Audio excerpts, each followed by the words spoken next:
Hello students, this is Kamaljeet Sharma, PGT Accountancy, teaching accountancy for grade 11th and 12th in Cambridge International School, DASUA. This is the e-learning platform initiated by Cambridge International School, DASUA during the crisis time of this COVID-19. I hope this platform will help you to study at home very conveniently. This session is for the subject of accountancy for grade 12th commerce. Today we will start the chapter number 1, that is accounting for not for profit organizations. This is also called non-profit organizations, that is NPO.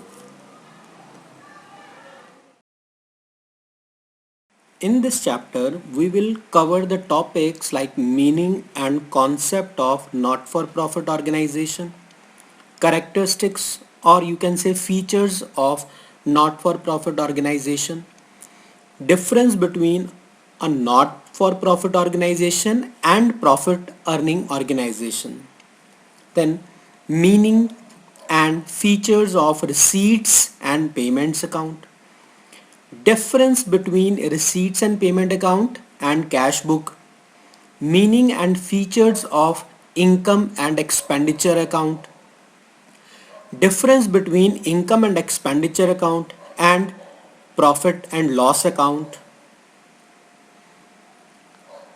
difference between receipts and payment account and income and expenditure account, then fund based accounting and preparation of income and expenditure account and balance sheet from receipt and payment account with additional information.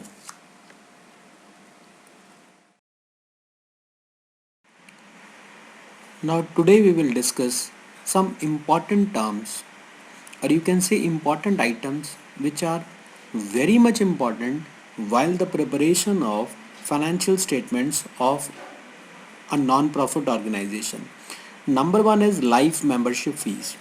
Life membership fees is the fee received from those members who do not pay periodic fee or subscription but pay a lump sum amount to become lifetime members.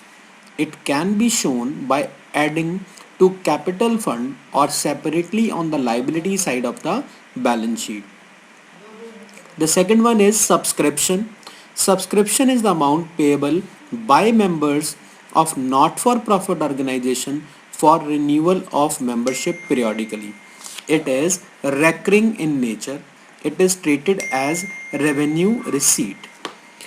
The next one is legacies.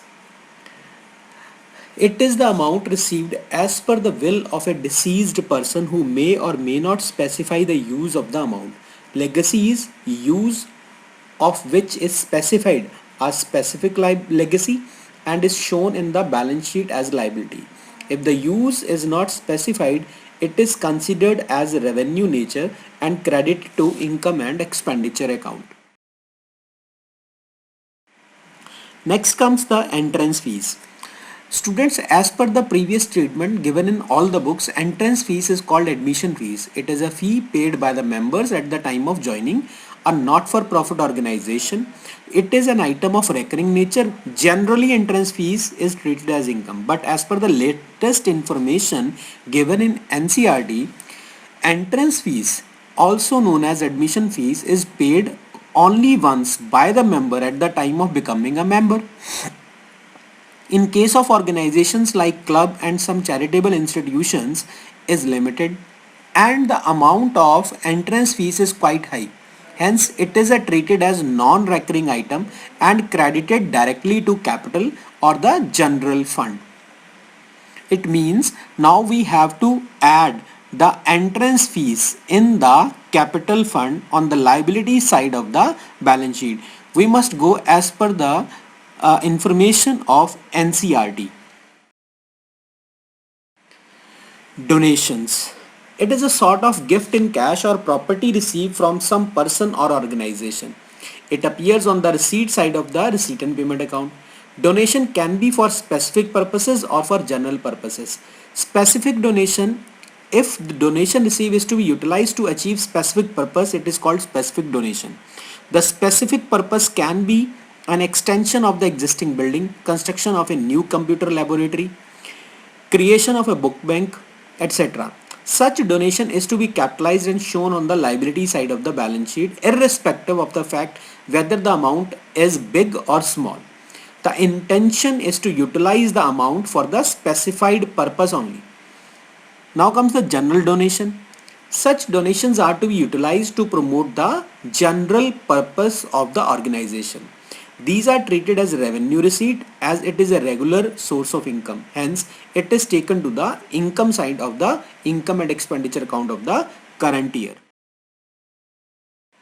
Next comes the endowment fund. It is a fund arising from a bequest or gift, the income of which is devoted for a specific purpose. Hence, it is a capital receipt and shown on the liability side of the balance sheet as an item of a specific purpose fund. Next is government grant. Schools, colleges, public hospitals, etc. depend upon government grant for their activities. The recurring grants in the form of maintenance grant is treated as revenue receipt, that is income of the current year, and credited to income and expenditure account. However, grants such as building grant are treated as capital receipt and transferred to the building fund account. It may be noted that some not-for-profit organizations receive cash subsidy from the government or government agencies. This subsidy is also treated as revenue income for the year in which it is received. Special funds. The not-for-profit organizations office creates special funds for certain purposes or the activities such as prize funds, match fund, sports funds. It is just like endowment fund. Such funds are invested in securities and that the income earned on such investment is added to the respective fund and not credited to the income and expenditure account. Similarly, the expenses incurred on such specific purposes are also deducted from the special fund. For example, a club may maintain a special fund for sports activity. In such a situation, the interest income on sports fund investment is added to the sports fund and all the expenses on sports deducted therefrom. The special funds are shown in the balance sheet. However, if after adjustment of income and expenses, the balance in specific or special fund is negative, it is transferred to the debit side of income and expenditure account or adjusted as per the prescribed directions. Sale of old assets. Receipt from the sale of an old asset appear in the receipt and payment account of the year in which it is sold. But any gain or loss on such sale of asset is taken to the income and expenditure account of the year. For example, if an item, that is, say, let us take an example that furniture with a book value of rupees 800 is sold for 700. So there is a loss of rupees 100. This amount of rupees 700 will be shown as a receipt in the receipt and payment account and rupees 100 on the expenditure side of the income and expenditure account as a loss on sale of old asset. And while showing furniture in the balance sheet of rupees 800 will be deducted from its total book value. Next is sale of periodicals. It is also called sale of old newspaper or the old magazines. Periodicals means the magazines. It is an item of recurring nature and shown as an income side of the income and expenditure account. Next comes the sale of sports material. Sale of sports material, that is used materials like old bats, balls, nets, etc. is a regular feature with any sports club. It is usually shown as an income in income and expenditure account. Next is payments of honorarium. It is the amount paid to the person who is not the regular employee of the institution. Payment to an artist for giving performance at the club is an example of honorarium. This payment of honorarium is shown on the expenditure side of income and expenditure account. Next comes the special receipts. It means receipts of the amount for special occasion.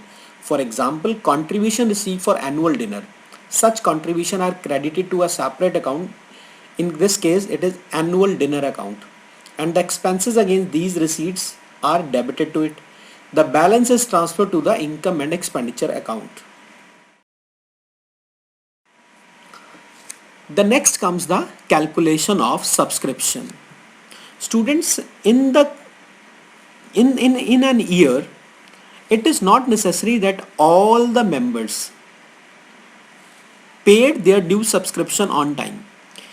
It may be possible that in the current year we may receive the subscription of the previous year, or we may receive the subscription for the next coming year. It means we have to calculate the exact amount of income on account of subscription. First of all, we have to find out total amount received, and it is given in the debit side of receipt and payment account. After that, we will add outstanding at the end of current year. That is the subscription outstanding at the end of current year, because it is related with the current year income. It must be added. But outstanding in the beginning of the current year, it means that it is the subscription due in the last year. It is related to previous year, so it must be deducted. Then advance in the beginning of current year. If a member pays any advance amount in the beginning of this current year, it means it is the income of this current year. It must be added. But if somebody pays the advance at the end of this current year, obviously it means it is the payment for the next coming year. So it must be deducted. After the addition or the deduction of these outstandings and advance amounts, the amount we get should be credited to income and expenditure account.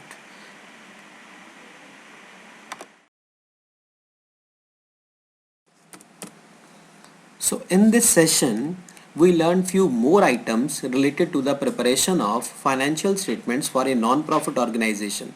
I hope today's lesson would help you in understanding the basic concepts for a NPO.